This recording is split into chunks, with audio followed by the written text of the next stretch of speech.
आपण ज्या व्यक्तीला कॉल केला आहे ती आता दुसऱ्या कॉलवर व्यस्त आहे. हॅलो, कुणाला बोलत होती ग? काय रे तुझी कटकट? जेव्हा बघल तेव्हा नुसता संशयच घेत असतो माझ्यावर.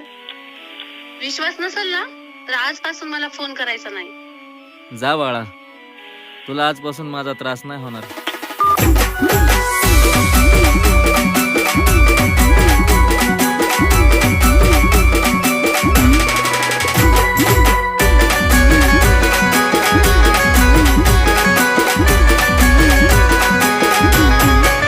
प्रेम भरलं ग तुझं आता मन भरलं ग तुझं. प्रेम भरलं ग तुझं आता मन भरलं ग तुझं.